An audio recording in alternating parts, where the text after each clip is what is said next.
Alcohol drinking can be both good and bad for you. From VOA Learning English, this is Science in the News. Drinking alcohol is a socially acceptable behavior in many parts of the world. Some medical experts say light drinking may even be good for your health, especially for the heart.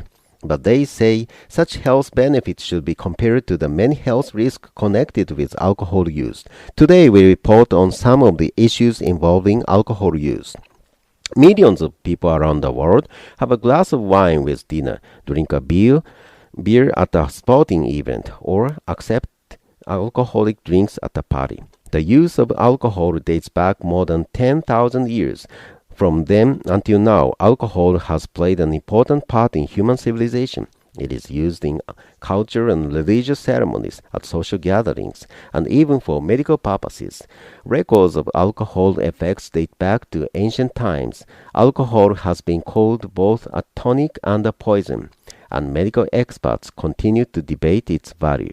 Alcohol is created through a process called fermentation. During this process, yeast is used to turn sugar into a simple molecule ethanol, also called ethyl alcohol. Different kinds of sugar are used to make different alcoholic drinks. For example, the sugar from grapes is used to make wine. Sugar from grain is used to produce vodka and gin. And sugar from sugarcane or molasses can produce rum. Alcohol affects every organ in the body. When alcohol enters the body, some of it goes immediately to the stomach and the bloodstream. The rest of it, about 80%, goes to the small intestine and released into the bloodstream. Once alcohol enters the body, it is pumped throughout the body by the heart. The liver is responsible for detoxifying the alcohol and removing it from the blood. But the liver can only process a small amount of alcohol at a time. The rest continues to move throughout the body. It mixes with the water in tissue. It also enters the central nervous system and the brain.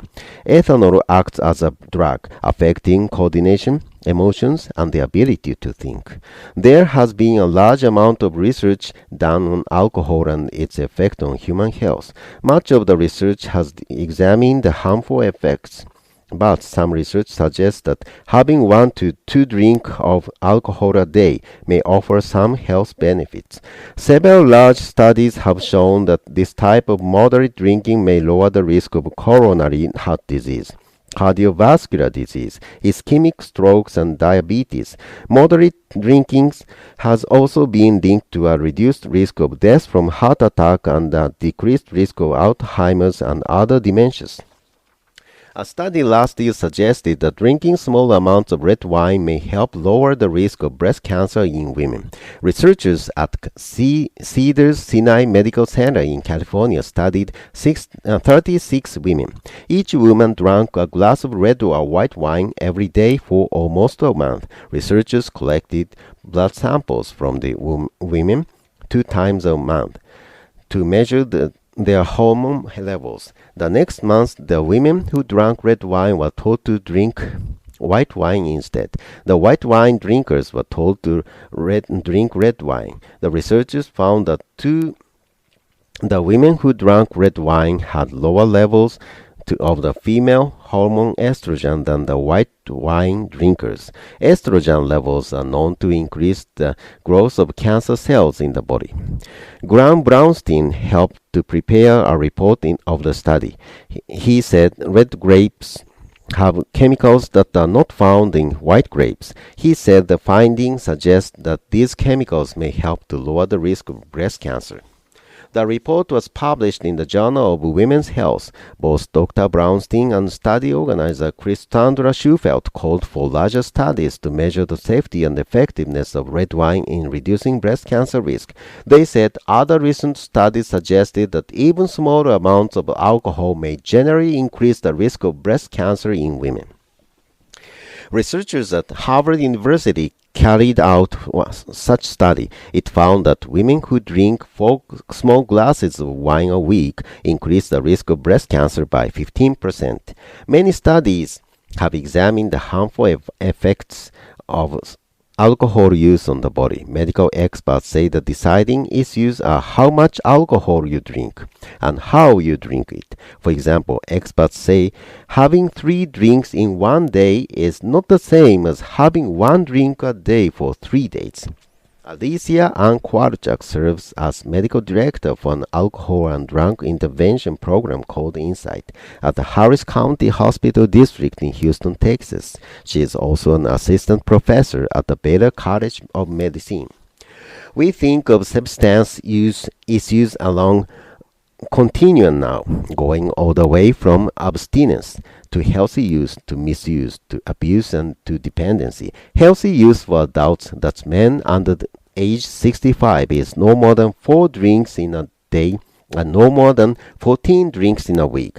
And for women of all ages, it is no more than 7 drinks in a week and no more than 3 drinks on a day.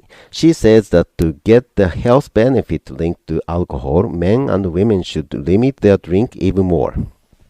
Pretty much all the literature that I have seen really shows that when you go above about 1 drink on average per day for women and 2 drinks on average per day for men younger than 65, you start negating all of those positive health benefits. Dr. Kwarchak says staying within those limits is considered safe or non-hazardous drinking.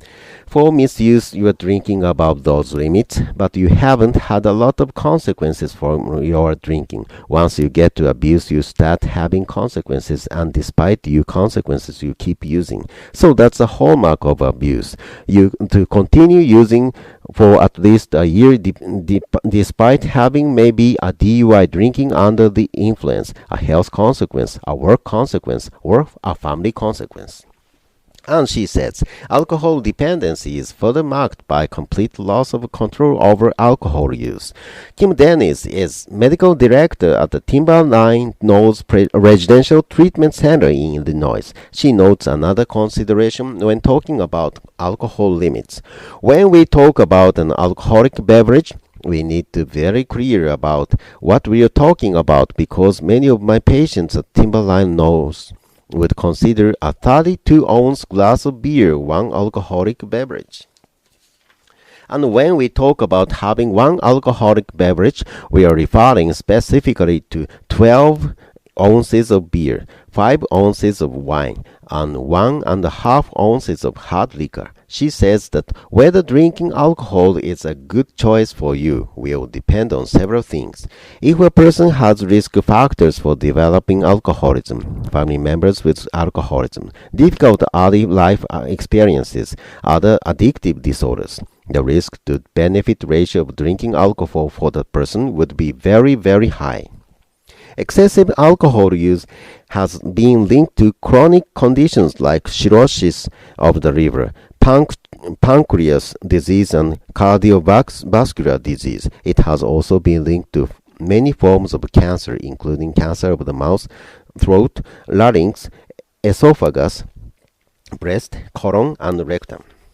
The World Health Organization says the harmful use of alcoholic results in 2,500,000 deaths each year. This number will increase more than 300,000 people between the ages of 15 and 29.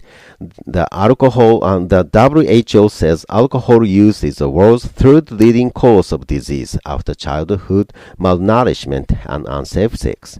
A recent survey suggests that more and more young people are getting the message when it comes to the dangers of alcohol use. The study found that 3 out of 4 American high school students say they do not drink alcohol. Nearly 700 students were questioned. One reason teenagers say they choose not to drink is because underage drinking is illegal. They also needed the effects of alcohol on health and their performance in schools as other reasons. In addition, more than half of the teens questioned said they would be less likely to be friends with or go out with someone who drinks underage. The group Mothers Against Drunk Driving, known as MAD, reported the findings last month. MAD and the State Farm Insurance Company worked together to organize an event called Red Ribbon Week. The aim was to raise understanding about the dangers of drugs and alcohol among youth. Matt says the survey shows that most students are making intelligent decisions when it comes to alcohol use, but it notes that about 407,000 Americans still die every year as a result of underage drinking. This Science in the News was written by Gene Simmons, who was also our producer. Join us again next week for more news about science on the Voice of America.